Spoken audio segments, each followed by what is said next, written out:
Bismillahirrahmanirrahim. Pemirsa tercinta yang dirahmati Allah Tuhan Yang Maha Esa, bersua kembali di kanal Hikmatologi. Serial mengajak diri kita masing-masing berpikir kian melembut cerdaskan hati nurani, sehingga pikir otak indrawi kian dewasa terlembut cerdaskan ketika menapaki bumi pertiwi. Tak saja berdasar kitab suci untuk mengatur peribadatan kita sebagai hamba-hamba Allah Tuhan Yang Maha Esa, Sang Yang Widewasa, tetapi kita juga tak sekedar mengindahkan, tetapi juga menerapkan, mempraktekkan kehidupan yang syarat dengan makna Pancasila. Karena itu, pemirsa yang dirahmati oleh Allah, pada kanal Hikmatologi kita mengajak diri kita masing-masing untuk berpikir tentang keberadaan ilmu pengetahuan, tentang filsafat, tentang ayat-ayat semesta. Dan kali ini, marilah kita menggali hikmah. Mengapa kita menggali hikmah? Karena dari hikmahlah manusia oleh Allah Tuhan Yang Maha Esa, oleh Sang Yang Widewasa, oleh Gusti Kang Murbeng Gesang, dianugerahi pencerahan, pola pikir yang ditetapkan dengan hati, kemudian menyeruak ke otak, dan kita bisa berbicara, kita bisa menulis, dan beraktivitas yang lain. Laras rasinya kolbu, al-akal fi kolbu, al-akli fi kolbu. Akal itu ada di dalam hati. Untuk kesekian kalinya kami katakan, kami kutip dari Sahih Adabul Mufrad melalui riwayat Imam Bukhari, dan Imam Bukhari antara lain dari Sayyidina Ali bin Abi Thalib. Nah, ketika akal yang berbicara adalah akal kolbu, atau di dalam bahasa filsafat disebut dengan akal budi, ya, seringkali juga disebut dengan satu kata wisdom atau kearifan. Filosofia dalam filsafat itu dikenal berpikir dengan arif, maka berpikir dengan arif itu adalah dengan kolbu. Kita melacak lebih jauh lagi.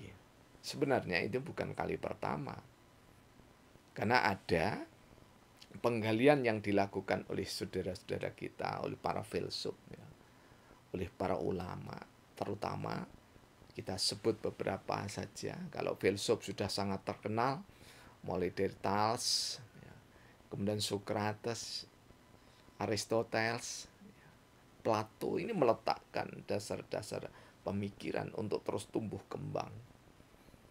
Kemudian kehadiran filsafat karena semata-mata dikuasai oleh renungan akal otak indrawi, maka tampillah Imam Ghazali dengan salah satu karyanya Tahafut al-Falasifah. Jadi kesesatan berpikir yang dialami oleh para filsuf. Namun Imam Ghazali tidak mulus ketika membangun peradaban keilmuan dengan kritik kepada filsafat atau filsuf. Tampillah sejawat, sesama ulama, sesama mukmin, ulama yang hebat juga, Ibnu Rus atau Ibnu Rusyid. Beliau tampil dengan karyanya yang juga sangat bernas, Tahafut al-Falasifah. Para filsuf menggali tidak disadasarkan pada kitab suci ini pada awalnya, namun para ulama menggali dari hikmah yang ada di dalam kitab suci. Dan hikmah sekali lagi kita bisa merujuknya untuk hikmat pada manusia dari Allah Subhanahu wa taala di dalam surah Al-Baqarah ayat 269. Insya Allah mudah-mudahan tidak salah ya. Nanti bisa dicek lagi. Nah, kemudian kita akan mencoba untuk menggali hikmah sebelum manusia itu bisa berpikir, artinya dewasa dan seterusnya. Sebenarnya Allah Tuhan itu membekali apa? Nah, kita lihat dalam surah Al-A'raf ayat 172. Pernah kami sebut juga guru kami tercinta, yaitu Dr. Andes Haji Kiai Haji Sahminan Zaini, dosen Institut Keguruan dan Ilmu Pendidikan Malang, ya, yang sekarang menjadi UM, Universitas Negeri Malang. Tahun 76 kami dikenalkan dengan perjanjian ketuhanan. Nah, jadi melengkapi kasana-kasana itu, kemudian juga di tahun 79 kami ini dikenalkan berpikir filsafat dengan filsafat logika. Guru kami tercinta tahun 79 ketika tahun pertama kami memasuki Fakultas Ilmu Sosial dan Ilmu Politik Universitas Merdeka Malang, beliaulah Ibu Dr. Anda Sri Wahyuningsih yang mengampu mata kuliah dasar-dasar logika atau filsafat logika. Dan di sana kita diajari bagaimana cara filsuf berpikir sampai dengan membuat tesis, antitesis, sintesis, kemudian silogisme, konklusi, dan yang lainnya. Nah, tentu saja bangunan-bangunan ini sangat mewarnai dari proses berpikir kami sebagai salah satu anak manusia di kampung Celaket, Hadiningrat, Kota Malang ini. Jadi, tidak tiba-tiba hikmatologi itu datang. Tetapi hikmatologi itu melalui pencarian yang cukup panjang, lebih tepatnya itu sejak kami mengenal filsafat pada tahun 1977 ketika kami belajar mandiri untuk mengenal filsafat melalui karya R.F. Berling, Filsafat Dewasa ini, jilid 1 dan 2. Dari situlah kemudian terus-menerus kita berupaya untuk mengenali sesungguhnya ilmu itu didapat dari mana. Nah, kita mendapatkan inspirasi dari guru-guru kami yang hebat, ya, mulai dari Thales dan seterusnya sampai dengan guru-guru kami yang kekinian, ya. Maka sampailah pada kesimpulan bahwa ketika kita gali sampailah kepada surah Al-A'raf 172. Apa yang dikatakan dalam surah Al-A'raf 172? Yakni alastu birabbikum. Allah mengajak janin yang sudah diberikan roh, dianugerahi roh, benarkah aku ini Tuhan? Kemudian roh itu dalam takdir Allah menjawab, qalu bala syahidna. Benar Tuhan, benar ya Rabbku, bahwa Engkau adalah Tuhanku, Engkau adalah sesembahanku. Nah, jadi sejak janin kita ini sudah diajari hikmah. Inilah kemudian yang saya, karena diwarnai di dunia akademik, ya, atau akademisi, maka saya menyebutnya dengan hikmatologi. Jadi berawal itu dari hikmah yang ada di dalam surah Al-Baqarah ayat 269. Jadi hikmah yang diperoleh oleh manusia-manusia hebat terdahulu, ulama-ulama hebat terdahulu, itu kemudian energinya sampai dengan kita ketika kita ini berupaya untuk membaca. Jadi bukan tiba-tiba dari langit gitu ya. Kalau ada saudara kami yang mengatakan, tidak ada hikmatologi makhluk apa. Nah, di dalam khazanah keilmuan justru yang dituntut di dunia akademik yakni adalah ketika seseorang, ya, kami tidak setuju sepenuhnya, ya, S3 baru boleh mencanangkan teori, tidak. Karena kami sendiri menemukan konsep teori di tahun 1984 dibimbing oleh Profesor Dr. Andes Haji Solikin Abdul Wahab MA PhD, ya.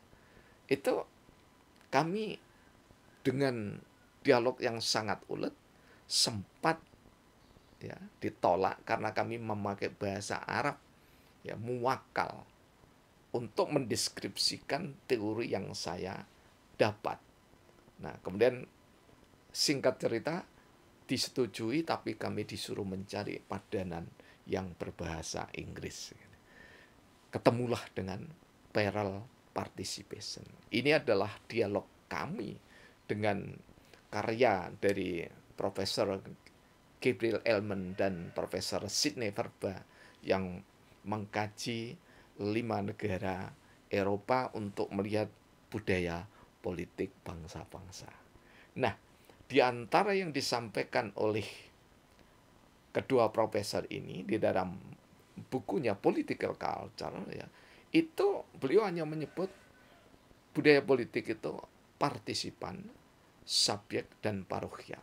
Hanya 3. Kemudian ini nanti digabungkan, ada partisipan subjek, ada partisipan yang parochial. Nanti mungkin kita jelaskan sendiri insya Allah. Nah, ini kami tidak menemukan. Jadi kami tidak menemukan istilah ini. Jadi sederhananya kalau partisipan itu orang-orang yang aktif di partai politik. Kemudian subjek itu orang yang paham, seperti akademisi yang tidak selalu terjun ke dunia politik. Kemudian parochial itu adalah orang-orang tua, anak-anak yang memang tidak tertarik di dunia politik, gitu ya. Orang tua renta dan seterusnya. Nah, kemudian kami mendapati dalam riset kami di Kabupaten Jombang, ya, tepatnya di desa Pulurjo di mana kami KKN, ya, kuliah kerja nyata selama 4 bulan ditambah 1 bulan karena harus membina desa, ya, dimintai membina desa. Maka kami menemukan dalam riset panjang itu ada orang berpartisipasi, tetapi ketika partisipasinya itu dia mau terjun di dunia politik itu, terjun di dalam pembangunan desa dan kabupaten ketika dia diberikan uang. Ini tidak disebut di dalam political culture karya Profesor Gabriel Elman dan Profesor Sidney Verba. Karena itulah kemudian kami menemukan dan kami menamakan dengan parallel participation. Jadi partisipasi yang dibeli dengan uang. Sekarang sudah terbukti, ya, bahwa parallel participation itu memang betul-betul real. Kemudian kami menemukan lagi, ya, menggali lagi di tesis kami di sewaktu kami ada di Universitas Brawijaya Malang, itu dibimbing oleh Profesor Dr. Andes Haji Ismani HP dan ME, ya. Kemudian dengan Bapak Dr. Andes Suwondo MS, ya. Dan penelitian yang panjang melalui pendekatan grounded research atau penelitian yang menelusur betul-betul, akhirnya sampailah kami pada rumusan teori. Ini juga lagi-lagi ini adalah temuan kami, ya. Koreksi atas teori incremental model, pembuatan keputusan yang tambal sulam. Ini kritik antara lain yang dulu pernah dimiliki atau diterapkan semasa Orde Baru, begitu, ya. Jadi kritik yang kami sampaikan ini adalah dari karya Profesor Dr. Charles Lindblom dalam bukunya Incremental Model yang ditulis tahun 1959. Ya.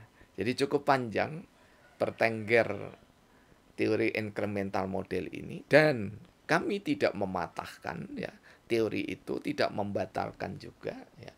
Tetapi kami melengkapinya bahwa ada yang bukan tambal sulam tapi sustainable development, terus-menerus ditumbuh kembangkan. Kami riset di Desa Jatikerto, Kecamatan Kepanjen, Kabupaten Malang.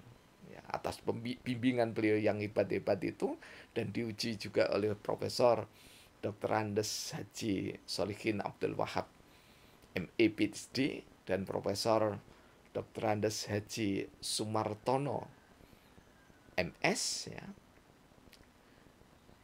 Maka teori kami diakui, yakni default equality model, model kemitra sejajaran. Jadi model kemitraan ini kami tulis tahun 1997,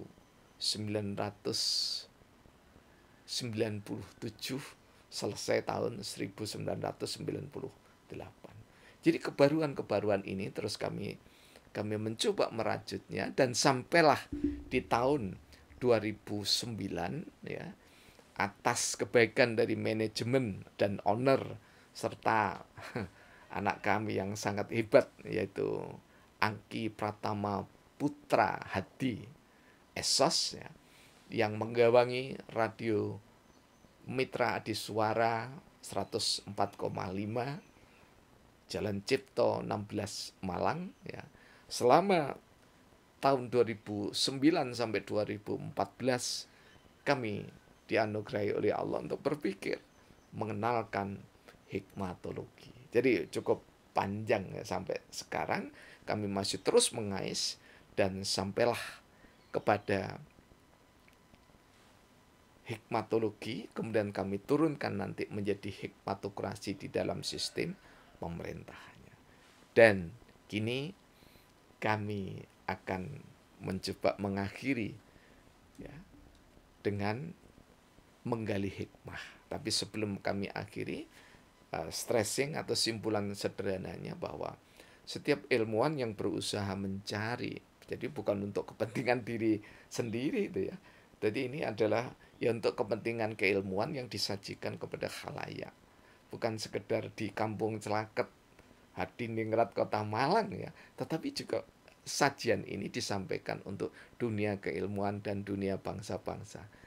Perkara apapun penilaian yang dilakukan itu adalah hak dari masing-masing individu. Dan betapapun, mulai dari mempertanyakan, kemudian nada-nada negatif sampai nada-nada dukungan, semuanya adalah pertanda bahwa kita hidup di panggung sandiwara, katanya Ahmad Albar. Karena hidup di panggung sandiwara, ya ceritanya mudah berubah. Dan perubahan tidak sekedar cerita, tetapi kami ingin merubah pola pikir kita, ya saya terutama ya, mengajak kita semua berubah dari filsafat menuju hikmatologi. Karena kita bisa membaca di dalam kitab suci Al-Quran, di dalam Alkitab, dalam Taurat, dalam Jabur, dalam Veda, Samapada, Tipitaka, Bhagavad Gita, dalam Sabto Dharma, dan kitab-kitab suci yang diyakini oleh agama dan pemeluk agama dan kepercayaan masing-masing, semua menampilkan hikmah yang kami angkat dengan hikmatologi. Inilah syabdana, ya, syair, puisi, silahkan apapun, tapi ini adalah karya sastra yang berdasar data.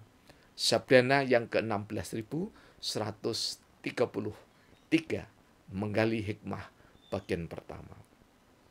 Hikmat pertama, tiupan ruh Allah pada manusia.